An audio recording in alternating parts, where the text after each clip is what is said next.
各位，我係廖淑儀。行政長官李家超喺北京向國家主席習近平述職。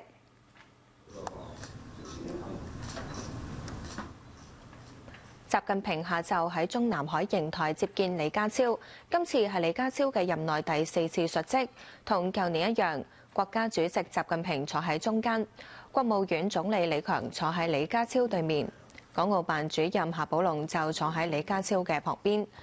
習近平充分肯定李家超同特區政府嘅工作，又主動提及上個月底發生嘅大埔宏福苑大火，對家屬同受災同胞表示慰問。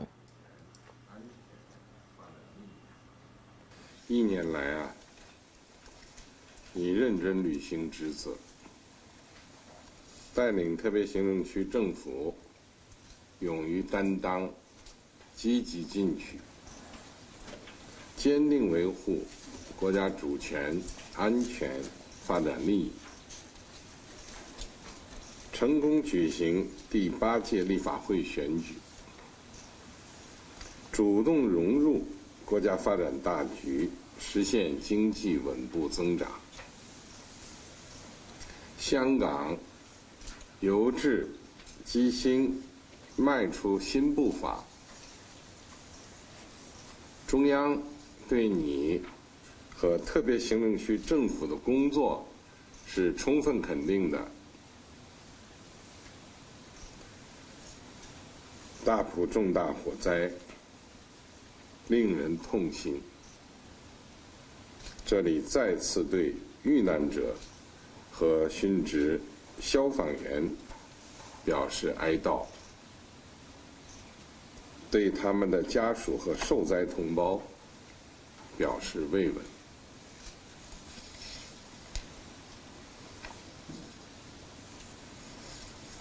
黨的20屆4中全會對15、17國家經濟社會發展作出頂層設計和戰略擘劃，強調要堅定不移貫徹一國兩制、港人治港、高度自治的方針，促進香港長期繁榮穩定。你和特別行政區政府要主動對接國家15規劃，推動香港實現更好發展。行政長官李家超向習近平主席匯報大埔火災災後工作，感謝中央一直對特區嘅關懷同支持。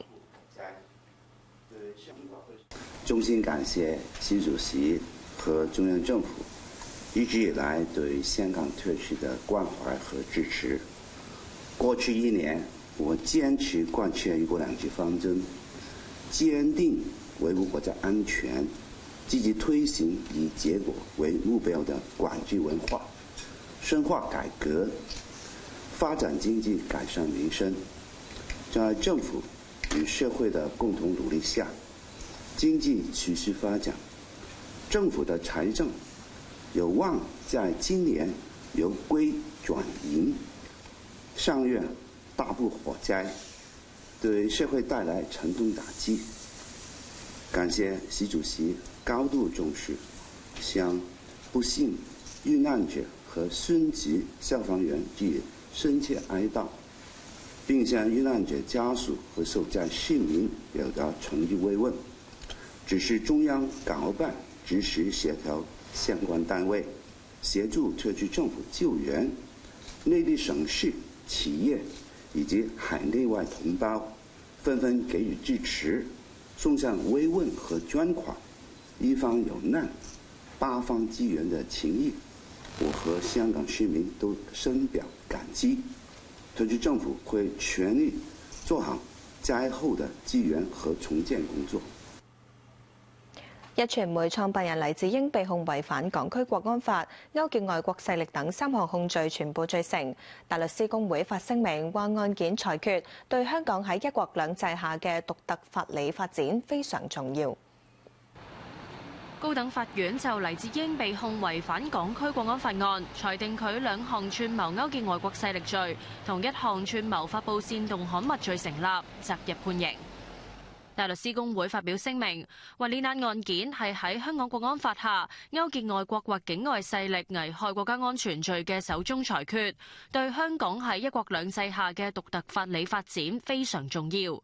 公會話案件係以公開聆訊形式進行，過程完全透明，所有訴訟人都有權視乎情況提出上訴。公會亦都有信心香港司法界會繼續獨立咁保持政治中立地運作，唔受外來嘅任何影響或者干預。香港律師會話注意到有部分媒體評論有關審訊同定罪係虛假審訊，對此深表遺憾。律師會話基本法確立咗香港司法獨立嘅憲制地位，規定法院獨立審判唔受干涉。又話黎智英案以公開聆訊審理，未有任何一方嘅法律代表提出曾經受不公平待遇。強調對香港司法制度、司法機構嘅獨立性同埋法官嘅誠信同專業，抱有毋庸置疑嘅信心。特區政府就發稿強烈譴責記協同反華外國媒體企圖誤導公眾同埋為黎智英洗白，批評記協冇公信力、認受性同代表性，卻自詡為新聞界嘅代表機構，令人不齒。事實上係同反華外國媒體如出一轍，持續故意將黎智英案嘅犯罪行為同新聞自由混為一談。港澳辦亦都轉載新華社評論文章，話外部勢力嘅噪音雜音動搖唔到香港特區維護法治同捍衛國家安全嘅決心同意志。無線電視記者翟瑞文報道。民建聯同工聯會譴責美英兩國詆毀抹黑香港司法。譴責美國妄議黎智英案。民建聯多位立法會議員同區議員到美國駐港總領事館請願，譴責美國等西方國家同政客公然妄議黎智英案，詆毀抹黑香港司法，干預中國主權，嚴重違反國際法同國際關係基本準則。工聯會多位立法會議員到英國駐港總領事館抗議，話黎智英係外部反華勢力嘅代理人同馬前卒，係香港亂局嘅幕後推手。法院透過公開審訊將佢犯罪事實公諸於世，絕不容抵賴。但英國政府妄議以及包庇罪犯，係踐踏法治原則，干預香港特區政府維護國家安全。外交部駐港公署致函華盛頓郵報，駁斥其有關黎智英案嘅社論。相關社論題為《黎智英和香港的終結》。駐港公署批評社論剪掉案件勾結外部勢力嘅核心劇情。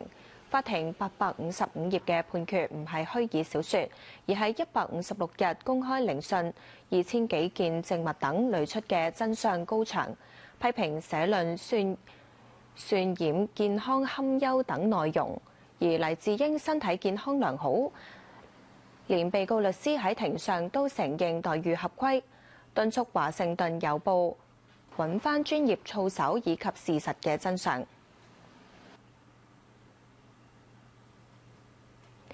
美國總統特朗普回應黎智英案，話已經請國家主席習近平考慮放人。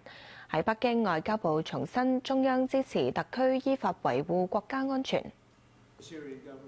美國總統特朗普星期一喺白宮被記者問到對黎智英案裁決嘅回應。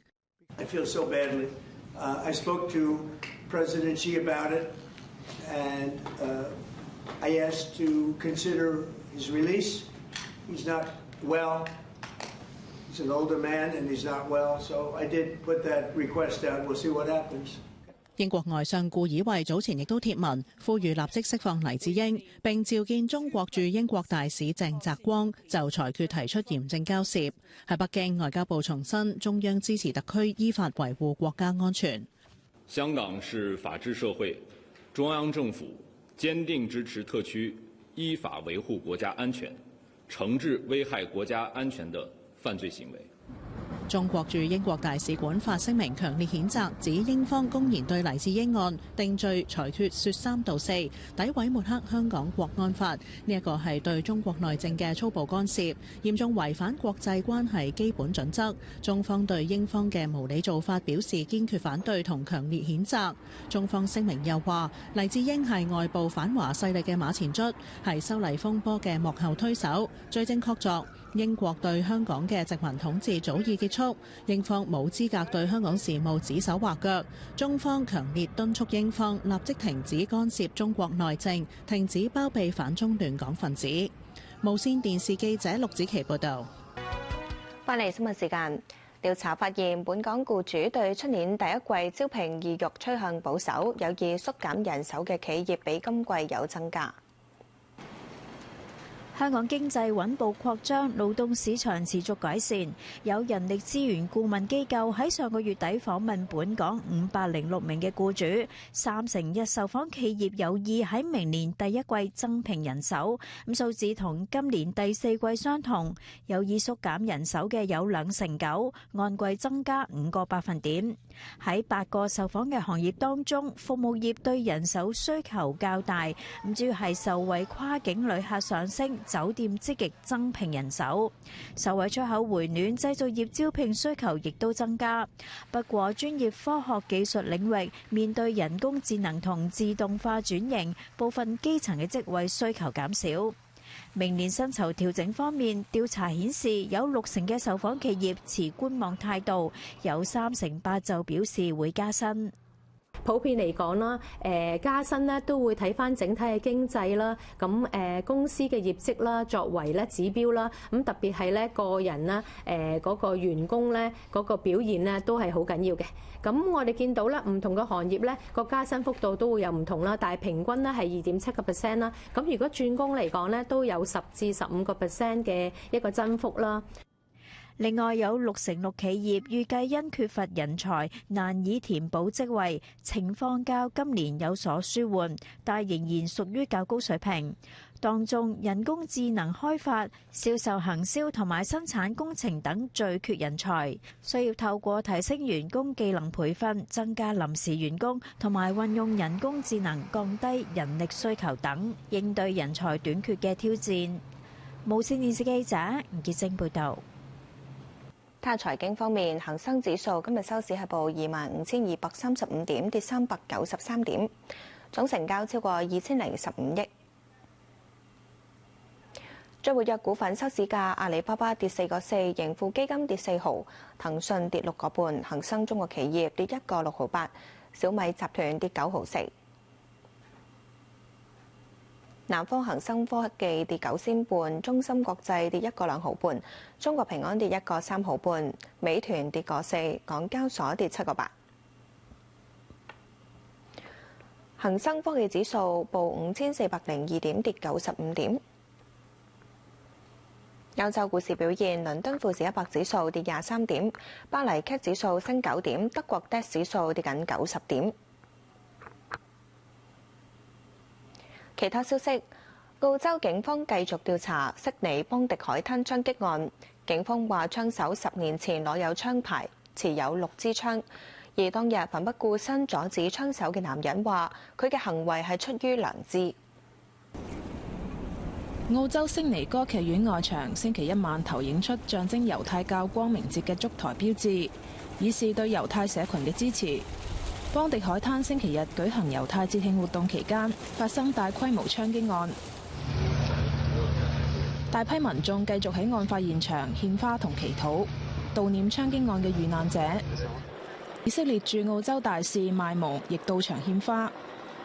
佢敦促澳洲政府採取一切必要措施，確保唔同信仰嘅澳洲人安全。槍擊案造成幾十人死傷，警方繼續展開調查。目前證實槍手係一對父子，父親同警員駁火期間被擊斃，個仔受槍傷送院。澳洲廣播公司引述高級反恐官員話，兩個槍手上個月喺菲律賓接受過軍事式訓練。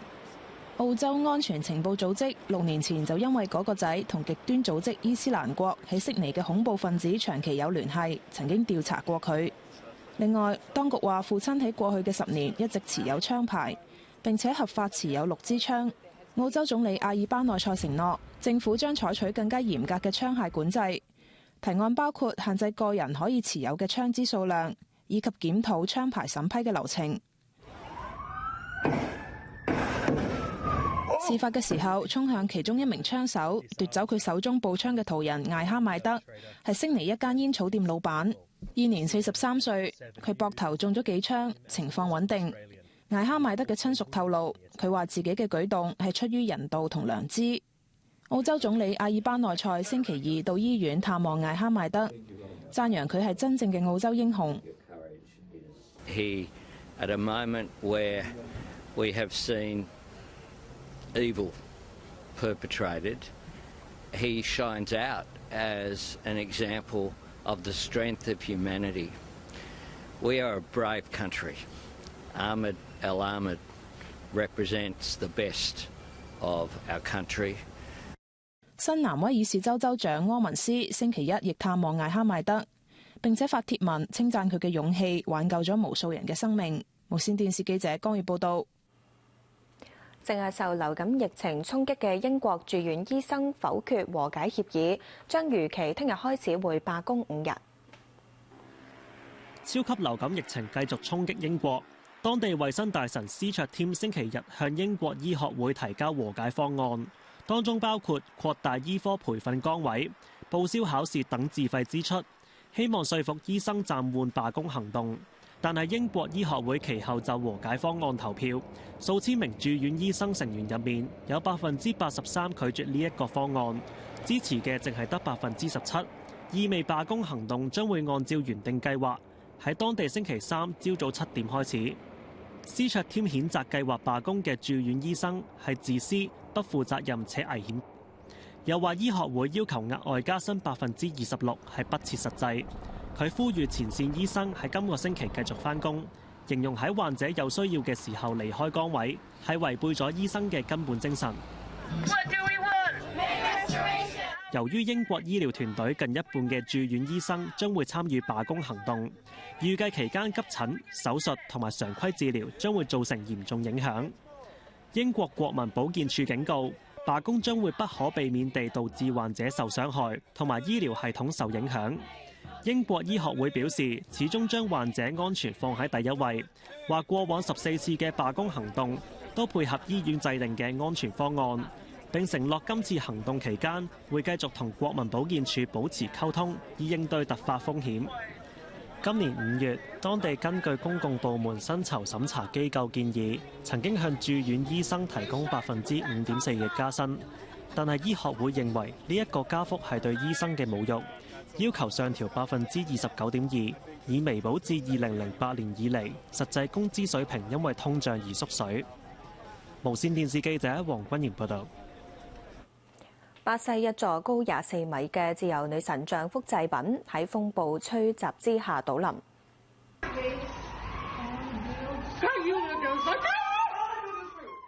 由民眾影到嘅片段見到，當時天色昏暗，高24米嘅自由女神像複製品被強風吹至傾斜，之後倒冧，頭部着地，手臂都斷咗。大約11米高嘅底座就冇事。有目擊者尖叫，幾架車隨即開離現場。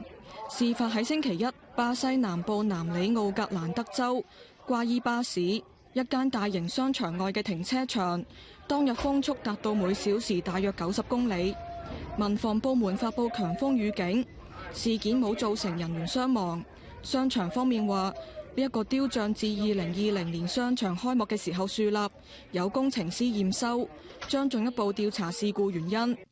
商場其他區域照常營運，雕像周圍就限制進入，已經派專業團隊移除倒冧嘅部分。無線電視記者江川媛報導。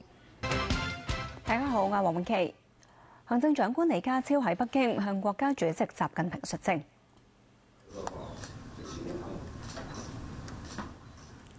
習近平晏晝喺中南海瀛台接見李家超，呢次係李家超任內第4次述職。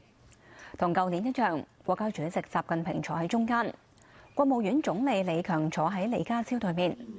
港澳辦主任夏寶龍坐喺李家超旁邊。習近平充分肯定李家超同特區政府嘅工作，又主動提及上個月底發生嘅大埔宏福苑大火，對家屬同受災同胞表示慰問。1年來你認真履行職責，帶領特別行政區政府勇於擔當、積極進取，堅定維護國家主權、安全、發展利益，成功舉行第8屆立法會選舉，主動融入國家發展大局，實現經濟穩步增長。香港由治及興，邁出新步伐。中央對你和特別行政區政府的工作是充分肯定的。大埔重大火災令人痛心，這裡再次對遇難者和殉職消防員表示哀悼，對他們的家屬和受災同胞表示慰問。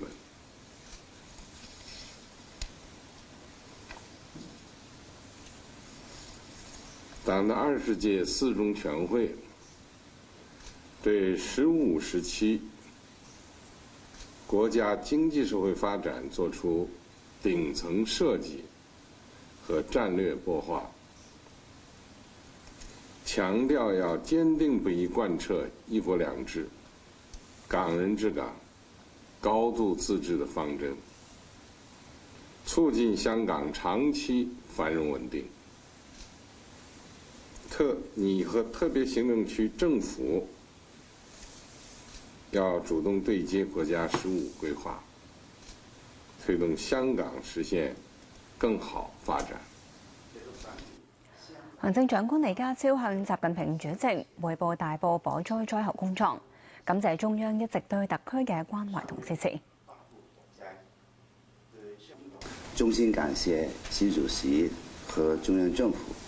一直以來對香港特區的關懷和支持。過去1年，我堅持貫徹一國兩制方針，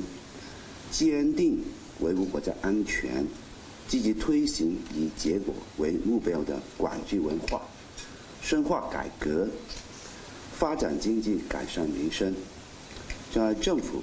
與社會的共同努力下，經濟持續發展，政府的財政有望在今年由虧轉盈。上月大埔火災對社會帶來沉重打擊，感謝習主席高度重視，向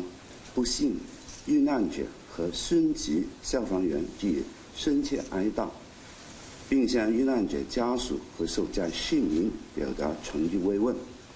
指示中央港澳辦支持協調相關單位，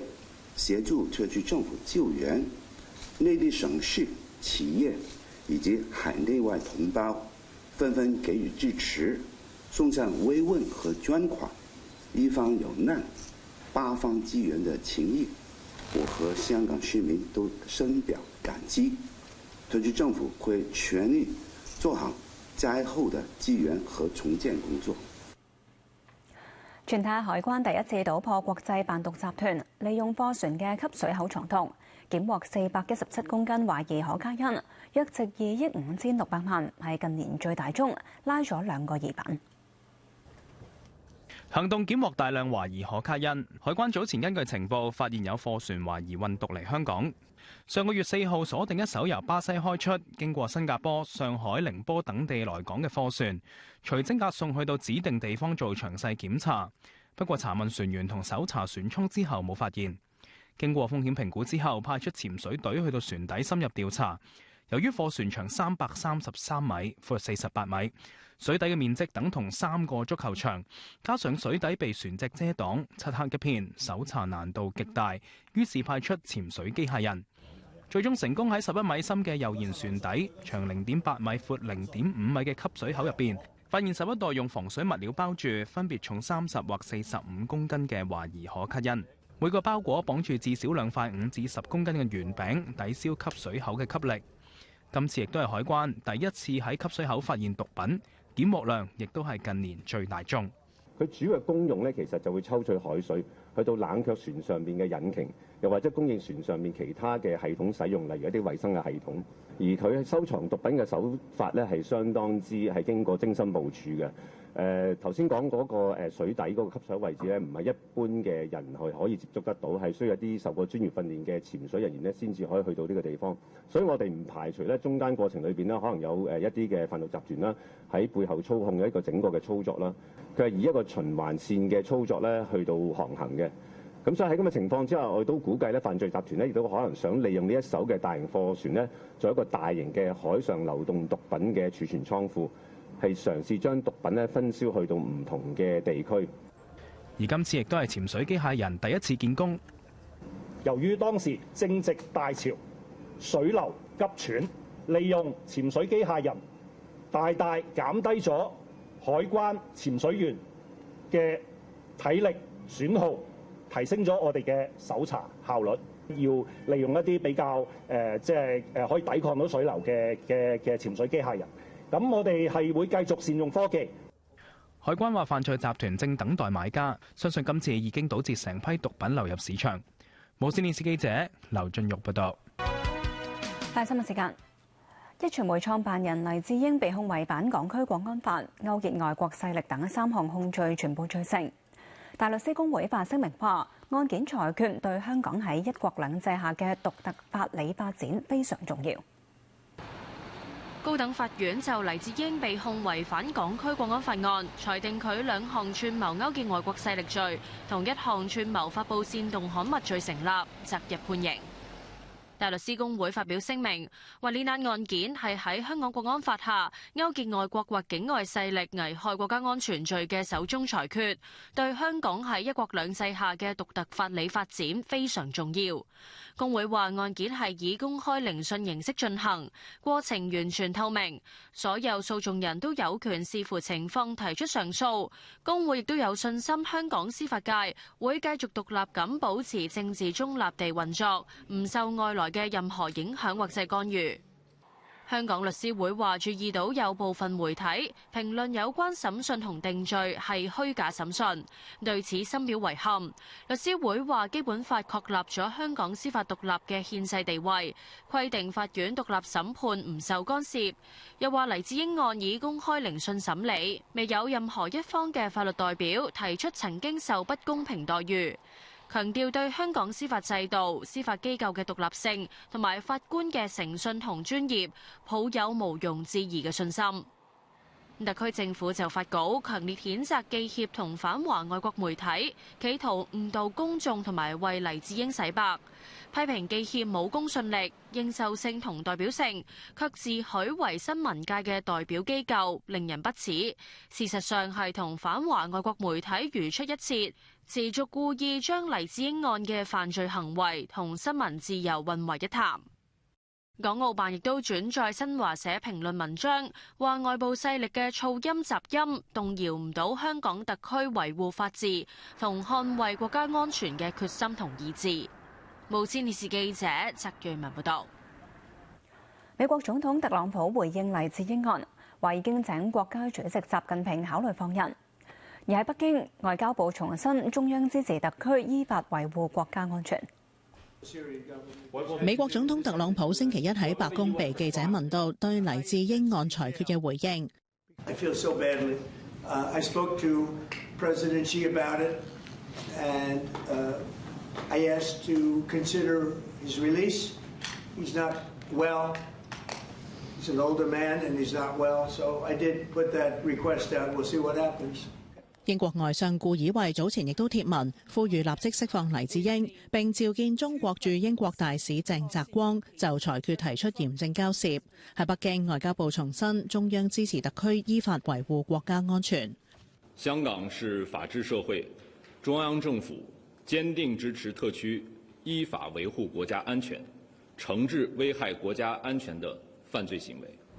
中國駐英國大使館發聲明強烈譴責，指英方公然對黎智英案定罪裁決說3道4，詆毀抹黑香港國安法，呢一個係對中國內政嘅粗暴干涉，嚴重違反國際關係基本準則。中方對英方嘅無理做法表示堅決反對同強烈譴責。中方聲明又話，黎智英係外部反華勢力嘅馬前卒，係修例風波嘅幕後推手，罪證確鑿。英國對香港嘅殖民統治早已結束，英方冇資格對香港事務指手畫腳。中方強烈敦促英方立即停止干涉中國內政，停止包庇反中亂港分子。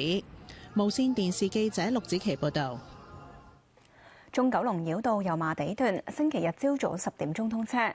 繞道連接油麻地同九龍灣，開通初期免費，去到出年整段繞道開通先至收費。中九龍繞道連接油麻地至藍田分階段落成，東邊嘅油麻地段星期日朝早10點率先通車，路段全長4.7公里，西面有7個出入口，位於連翔道油麻地交匯處，經3.9公里長嘅隧道，穿過何文田、馬頭圍地底，抵達九龍灣，4個出口可以去九龍灣、啟德、觀塘同埋郵輪碼頭，行車時間由30分鐘縮短到5分鐘。繞道星期日開通之後免費，直到出年全線開通先至收錢。預計唔少新界西同九龍西嘅車流會經西九龍快速公路進入繞道。而家嗰個路段喺繁忙時間已經幾塞車，繞道會唔會加長入西隧嘅車龍呢？現時嗰個出口呢，我哋有一個臨時交通管道安排嘅，導致到呢只係得一條行車線係可以出尖沙咀方向。咁行車線呢就會增加。由一線，現在一線咧變咗到2線，好快亦都會去到隧道入口之前呢，已經係有2條嘅專線咧入繞道，另外有2條嘅線呢係去尖沙咀方向嘅，所以我哋相信應該喺繞道開通初期呢，比起現在嘅交通情況咧係可以舒緩。中九龍繞道造價423億，歷時8年興建。經過240棟大廈地底，為咗避開地基，最深要注挖到地底150米，經歷2400次爆破。成條繞道穿越或者鄰近7條港鐵線，部分路段更加同港鐵管道最近相差只係有3米，即係大約1層樓高。規模浩大，亦都充滿挑戰性，係一個世界各地其他城市裏邊難以揾到相同嘅工程案例。至於中九龍繞道嘅第2部分九龍灣段，預計會喺出年年中通車。到時繁忙時段喺油麻地去將軍澳，只係需要大約12分鐘，比起而家大約1個鐘頭車程大幅縮短。無線電視記者吳家謙報道。公立醫院急症室出年1月1號開始實施2級制收費，危殆同危急患者免費，其他病人就要收400蚊。醫管局話會以科學同客觀數據嚟分類。如果病人情況惡化，可以重新分流。公立醫院急症室目前劃一收費180蚊，出年元旦起改為2級制，危殆同埋危急患者免費，而緊急、次緊急同埋非緊急患者每次診症收400蚊。最主要睇3樣嘢啦，個維生指數啦，有冇即時生命危險啦，同埋佢病情嘅輕重嘅。醫管局舉例，例如係心臟驟停屬於第一類危殆病人，中風屬於危急，骨折、骨頭變形屬於緊急，而扭傷同埋傷風咳等等就分別屬於次緊急同埋非緊急。唔擔心引起爭議呢？醫管局強調係以科學同埋客觀數據判斷。始終啲病係會變㗎嘛，可以變好亦都變差。咁如果係情況有改變，情況差咗嘅，咁我都建議翻個病人咧，即時去同我哋嘅護理人員講翻，咁啊再作一個重新嘅分流嘅。如果非危重病人登記之後決定唔應診，可以喺24個鐘頭之內去到登記處，又或者係透過 HA 高申請退款，但就只會退翻350蚊。最主要講翻啦，其實始終嚟講，病人都係接受嗰一個護理嘅服務嘅，咁就所以就會有一個50蚊個收費 credit card 就會落翻 credit card 裏邊啦。咁呢啲一般嚟講就1個月內，0承諾1個月內應該會去得翻個 account 裏邊嘅。除咗急症室之外，公立醫院各項新收費都會喺出年1月1號0時0分起實施。局方話某啲情況之下都會彈性處理，已經增派前線人手應對。至於家庭醫學門診，每次診症收費由50蚊加至150蚊，局方話會繼續研究延長門診時間。醫管局強調，收費改革嘅目的係聚焦資源喺最危急嘅病人身上，重申唔會有任何病人因為經濟嘅原因而得唔到適切嘅治療。無線電視記者陳尚軒報導。